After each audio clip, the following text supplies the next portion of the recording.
সুপ্রভাত বন্ধুরা, আজ হলো 21 মে বৃহস্পতিবার।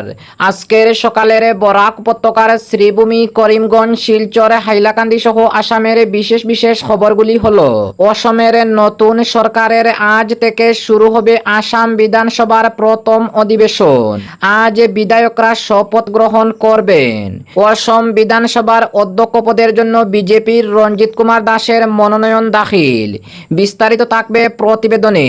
হারিয়ে যাওয়া 17টি মোবাইল উদ্ধার, মালিকের হাতে ফিরিয়ে দিল শ্রীভূমি, করিমগঞ্জ জেলার বাজারচড়া পুলিশ। কেন্দ্রীয় সরকারের অসম সহ উত্তর পূর্বাঞ্চলের জাতীয় সড়ক ও পরিকাঠামো নির্মাণের জন্য অতিরিক্ত 2000 কোটি টাকা মঞ্জুর। প্রিপেইড স্মার্ট মিটার বন্ধের দাবিতে বিদ্যুৎ মন্ত্রীর কাছে স্মারকপত্র। নিট পরীক্ষার প্রশ্নপত্র পাশের প্রতিবাদে শিলচরে এনএসইউআইয়ের বিক্ষোভ মিছিল। ট্রেনে মহিলা হেনস্থার ঘটনায় অভিযুক্ত মৌমিতা রায় আটক, পরে শর্ত সাপেক্ষে মুক্তি। অসম বিধানসভার প্রথম অধিবেশনে পাশ হবে ইউনিফর্মে সিভিল কোড অর্থাৎ ইউসিসি, ঘোষণা করলেন অসমের মুখ্যমন্ত্রী হিমন্ত বিশ্ব শর্মা। এবং ঈদুল আজহা উপলক্ষে বরাক উপত্যকার হাইলাকান্দি জেলা প্রশাসনের প্রস্তুতি বৈঠক। তাহলে বিস্তারিত খবরে যাওয়ার আগে অবশ্যই ভিডিওটিতে একটি লাইক দিয়ে চ্যানেলটি সাবস্ক্রাইব করে পাশের বেল আইকনটি বাজিয়ে রাখবেন এবং ফেসবুক পেজে দেখে থাকলে পেজটি ফলো করে ভিডিওটি শেয়ার করবেন, যাতে সঠিক খবরগুলি সবার কাছে পৌঁছাতে পারি। এবার শুনুন আজকের খবরের বিস্তারিত। প্রথম খবর, অসমের নতুন সরকারের আজ থেকে শুরু হবে আসাম বিধানসভার প্রথম অধিবেশন। আজ অসমের নবনির্বাচিত বিধায়করা শপথ গ্রহণ করবেন। বিধানসভার অধ্যক্ষ পদের জন্য বিজেপির রঞ্জিত কুমার দাসের মনোনয়ন দাখিল। ষোড়শ আসাম বিধানসভার প্রথম অধিবেশন আজ থেকে অসমের রাজধানী দিশপুরে শুরু হচ্ছে। আজ বিধানসভার অস্থায়ী অধ্যক্ষ চন্দ্রমোহন পাটোয়ারি নবনির্বাচিত বিধায়কদের শপথ বাক্য পাঠ করাবেন। স্থায়ী অধ্যক্ষ নির্বাচিত না হওয়া পর্যন্ত অস্থায়ী অধ্যক্ষ শ্রী পাটোয়ারি বিধানসভার কাজকর্ম পরিচালনা করবেন। এরপর অধ্যক্ষের নির্বাচন অনুষ্ঠিত হবে। এদিকে বিজেপি মিত্রজোটের হয়ে ভবানীপুরের সরবুগে সমষ্টির বিজেপির বিধায়ক রঞ্জিত কুমার দাস গতকাল অধ্যক্ষ পদের জন্য মনোনয়নপত্র দাখিল করেছেন। এনডিএ নেতৃবর্গ বিজেপি বিধায়ক শ্রী দাসের হয়ে বিধানসভার সচিব দুলাল পেগুর হাতে মনোনয়নপত্র দাখিল করেন। 4 দিনব্যাপী আয়োজিত এই অধিবেশন আগামী 26 মে সমাপ্ত হবে। এদিকে বিধানসভা অধিবেশনের পূর্বে গতকাল অসম গণপরিষদ দলের এক গুরুত্বপূর্ণ বৈঠক অনুষ্ঠিত হয়েছে। বৈঠকে আসন্ন অধিবেশনের বিভিন্ন বিষয় নিয়ে বিস্তারিত আলোচনা করা হয়। অপরদিকে হারিয়ে যাওয়া 17টি মোবাইল ফোন উদ্ধার, মালিকের হাতে ফিরিয়ে দিল শ্রীভূমি, করিমগঞ্জ জেলার বাজারচড়া পুলিশ। জনতার আস্থা আরো বাড়ালো বাজারচড়া পুলিশ। হারিয়ে যাওয়া 17টি মোবাইল উদ্ধার করে প্রকৃত মালিকদের হাতে ফিরিয়ে দিয়ে মানবিকতার অনন্য নজির গড়ল শ্রীভূমি, করিমগঞ্জ জেলার বাজারচড়া পুলিশ। বর্তমান সময়ে মোবাইল ফোন শুধু যোগাযোগের মাধ্যম নয়, মানুষের ব্যক্তিগত জীবনে প্রয়োজনীয় তথ্য, স্মৃতি এবং দৈনন্দিন কাজের এক গুরুত্বপূর্ণ অংশ হয়ে উঠেছে মোবাইল ফোন। তাই হঠাৎ করে একটি মোবাইল হারিয়ে গেলে বা চুরি হয়ে গেলে মানুষকে পড়তে হয় চরম ভোগান্তিতে। বহু গুরুত্বপূর্ণ তথ্য, ছবি, নথি এবং যোগাযোগের মাধ্যমে হারিয়ে ফেলে অসহায় হয়ে পড়েন অনেকে। আর ঠিক সেই অসহায় মানুষের মুখে আবারও হাসি ফিরিয়ে দিল শ্রীভূমি, করিমগঞ্জ জেলার বাজারচড়া পুলিশ।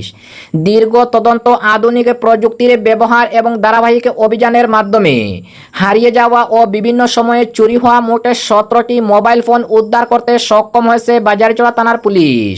উদ্ধার হওয়া মোবাইল ফোনগুলো পরে প্রকৃত মালিকদের হাতে আনুষ্ঠানিকভাবে তুলে দেওয়া হয়। প্রিয় মোবাইল ফোন ফিরে পেয়ে অনেকে আবেগ আপ্লুত হয়ে পড়েন এবং পুলিশের প্রতি আন্তরিক কৃতজ্ঞতা প্রকাশ করেন। জানা গেছে, গত কয়েক মাসে বিভিন্ন এলাকা থেকে মোবাইল হারানো ও চুরির একাধিক অভিযোগ জমা পড়েছে বাজারচড়া থানায়। অভিযোগ পাওয়ার পর থেকেই পুলিশ বিষয়টিকে গুরুত্ব সহকারে নিয়ে তদন্ত শুরু করে প্রযুক্তিগত ট্র্যাকিং, আইএমআই নম্বর শনাক্তকরণ এবং তথ্য বিশ্লেষণের মাধ্যমে একের পর এক মোবাইলের অবস্থান শনাক্ত করতে সক্ষম হয় পুলিশ। পরে বিভিন্ন জায়গায় অভিযান চালিয়ে উদ্ধার করা হয় 17টি মোবাইল ফোন। উদ্ধার হওয়া মোবাইল ফোনগুলো থানায় এনে যথাযথ যাচাই বাছাইয়ের পর প্রকৃত মালিকদের ডেকে তাদের হাতে তুলে দেওয়া হয়। অপরদিকে কেন্দ্রীয় সরকারের অসম সহ উত্তর পূর্বাঞ্চলের জাতীয় সড়ক ও পরিকাঠামো নির্মাণের জন্য অতিরিক্ত 2000 কোটি টাকা মঞ্জুর।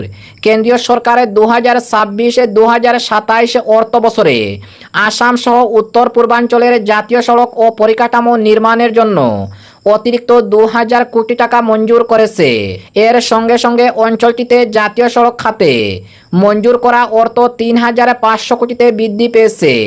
কেন্দ্রীয় সড়ক ও জাতীয় সড়ক মন্ত্রণালয় এক বিজ্ঞপ্তিতে একথা জানিয়েছে। এই অর্থ জাতীয় সড়ক সহ সেতু ইত্যাদি নির্মাণে ব্যয় করা হবে। বিজ্ঞপ্তিতে উল্লেখ করা অনুযায়ী 2026-2027 সালে উত্তর পূর্বাঞ্চলের জাতীয় সড়কের নির্মাণের জন্য 17,558 কোটি টাকা ব্যয়ের জন্য বাজেটে প্রস্তাব দেওয়া হয়েছে। অপরদিকে প্রিপেইড স্মার্ট মিটার বন্ধের দাবিতে বিদ্যুৎ মন্ত্রীর কাছে স্মারকপত্র প্রদান। রাজ্য জুড়ে জোরপূর্বক প্রিপেইড স্মার্ট মিটার বসানোর প্রতিবাদে সরব হল all Assam electricity consumer association. বুধবার সংগঠনের শ্রীভূমি করিমগঞ্জ জেলা কমিটির পক্ষ থেকে রাজ্যের বিদ্যুৎ মন্ত্রীর উদ্দেশ্যে একটি স্মারকপত্র প্রেরণ করা হয়। এপিডিসিএল এর শ্রীভূমি জেলার জেনারেল ম্যানেজারের মাধ্যমে স্মারকপত্রটি পাঠানো হয়েছে। স্মারকপত্রে সংগঠনের পক্ষ থেকে অভিযোগ করা হয়, কয়েক বছর ধরে Assam power distribution company limited অর্থাৎ এপিডিসিএল সাধারণ গ্রাহকদের উপরে জোরপূর্বক প্রিপেইড স্মার্ট মিটার চাপিয়ে দিচ্ছে। এর ফলে বিশেষ করে নিম্নবিত্ত ও নিম্ন মধ্যবিত্ত পরিবারগুলি চরম সমস্যার মুখে পড়েছে। সংগঠনের দাবি, স্মার্ট মিটার বসানোর পর থেকেই বিদ্যুৎ বিল অস্বাভাবিকভাবে বৃদ্ধি পেয়েছে এবং রিচার্জ শেষ হলে স্বয়ংক্রিয়ভাবে সংযোগে বিচ্ছিন্ন হয়ে যাওয়ায় সাধারণ মানুষের দুর্ভোগ বাড়ছে। স্মারকপত্রে আরও উল্লেখ করা হয়, কেন্দ্রীয় শক্তিমন্ত্রী গত 2 এপ্রিল সংসদে স্পষ্ট জানিয়েছিলেন, প্রিপেইড স্মার্ট মিটার বাধ্যতামূলক নয়, বরং এটি সম্পূর্ণ ঐচ্ছিক। অথচ আসামে গ্রাহকদের মতামত উপেক্ষা করে জোর করে এই ব্যবস্থা চালু করা হচ্ছে বলে অভিযোগ তুলে সংগঠনটি। এছাড়াও সম্প্রতি করিমগঞ্জ শহরে বিদ্যুৎস্পৃষ্ট হয়ে মনতোষ দাসের মৃত্যুর ঘটনায় গভীর উদ্বেগ প্রকাশ করা হয়। ভবিষ্যতে এ ধরনের দুর্ঘটনা রোধে কার্যকর ব্যবস্থা গ্রহণের দাবি জানানো হয়েছে। সংগঠনের 4 দফা দাবির মধ্যে রয়েছে জোরপূর্বক স্মার্ট মিটার বসানো বন্ধ করা, পোস্টপেড মিটারের বিকল্প চালু রাখা, স্পষ্ট সরকারি নির্দেশিকা জারি এবং মৃত মনতোষ দাসের পরিবারকে উপযুক্ত ক্ষতিপূরণ প্রদান করা।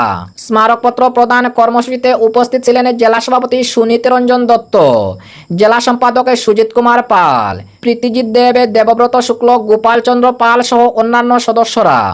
অপরদিকে নিট পরীক্ষার প্রশ্নপত্র ফাঁসের প্রতিবাদে শিলচরে এনএসইউআই এর বিক্ষোভ মিছিল। নিট পরীক্ষার প্রশ্নপত্র ফাঁসের ঘটনাকে কেন্দ্র করে বুধবার শিলচরে বিক্ষোভ মিছিল বের করে অসম রাজ্যিক এনএসইউআই শিক্ষার্থীদের ভবিষ্যৎ নিয়ে ছিনিমিনি খেলার অভিযোগ তুলে কেন্দ্র ও এনটিএর বিরুদ্ধে তীব্র ক্ষোভ প্রকাশ করেন আন্দোলনকারীরা। এদিন জেলা কংগ্রেস কার্যালয় থেকে বিক্ষোভ মিছিলটি শুরু হয়ে শহরের বিভিন্ন পথে পরিক্রমা করে ক্ষুদিরাম বসুর মূর্তির পাদদেশে গিয়ে সমাপ্ত করা হয়। মিছিলে উপস্থিত ছিলেন অসম রাজ্যিক এনএসইউআই সভাপতি কৌশিক কাইসাব কলিতা, শিলচর কাছাড় জেলার এনএসইউআই সভাপতি শামসুল আলম লস্কর সহ সংগঠনের অন্যান্য নেতাকর্মী ও বিপুল সংখ্যক শিক্ষার্থী। মিছিল চলাকালীন এনটিএ হাই হাই, শিক্ষামন্ত্রী হাই হাই, বিজেপি সরকার হাই হাই সহ বিভিন্ন স্লোগানে মুখরিত হয়ে ওঠে পুরো শহর। আন্দোলনকারীদের অভিযোগ, প্রশ্নপত্র ফাঁসের ঘটনার ফলে বহু পরীক্ষার্থী মানসিকভাবে বিপর্যস্ত হয়ে পড়েছেন। একবার পরীক্ষা দেওয়ার পর পুনরায় পরীক্ষায় বসতে বাধ্য হওয়ায় শিক্ষার্থীদের উপর অতিরিক্ত চাপ সৃষ্টি হয়েছে বলে দাবি করেন তারা। বিক্ষোভকারীরা বলেন, সম্পূর্ণ ঘটনার জন্য ন্যাশনাল টেস্টিং এজেন্সি এনটিএর গাফিলতি দায়ী। এ ধরনের অনিয়মের ফলে দেশের শিক্ষা ব্যবস্থার উপর থেকে সাধারণ মানুষের আস্থা নষ্ট হচ্ছে। তাই অবিলম্বে এনটিএকে নিষিদ্ধ করা এবং কেন্দ্রীয় শিক্ষামন্ত্রী ধর্মেন্দ্র প্রধানের পদত্যাগের দাবি তুলেন তারা। এছাড়াও পুনরায় পরীক্ষায় অংশগ্রহণকারী শিক্ষার্থীদের জন্য বিনামূল্যে পরীক্ষার ব্যবস্থা করার দাবিও জানানো হয়। বক্তব্যে এনএসইউআই নেতৃত্ব দাবি করেন, এর আগেও একাধিক জাতীয় স্তরের পরীক্ষায় প্রশ্নপত্র ফাঁসের ঘটনা ঘটেছে, যার পেছনে বড় ধরনের দুর্নীতির যোগ থাকতে পারে। শিক্ষার্থীদের স্বার্থ রক্ষায় আগামী দিনেও রাজ্যের বিভিন্ন প্রান্তে আন্দোলনে জারি থাকবে বলে জানান তারা।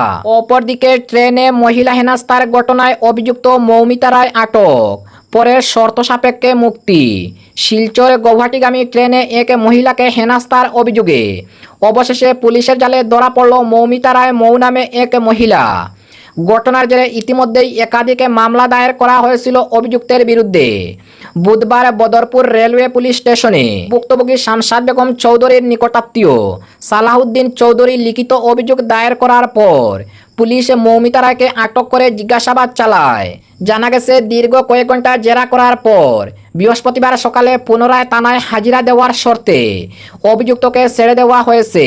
তবে এ ঘটনার সঙ্গে জড়িত অন্যান্য পুরুষ অভিযুক্তরা এখনো পুলিশের নাগালের বাইরে রয়েছে। উল্লেখ্য, গত শনিবারে শিলচর সদর থানার অন্তর্গত বাদরিপাড় গ্রামের বাসিন্দা শামসাদ বেগম চৌধুরী ডিমাপুরে যাওয়ার উদ্দেশ্যে শিলচর থেকে ট্রেনে ওঠেন। অভিযোগে যাত্রাপথে মৌমিতা রায় মৌ তার সঙ্গে থাকা কয়েকজন পুরুষ মিলে শামসাদ বেগমকে আলফা ও বাংলাদেশি বলে কটূক্তি করতে থাকেন।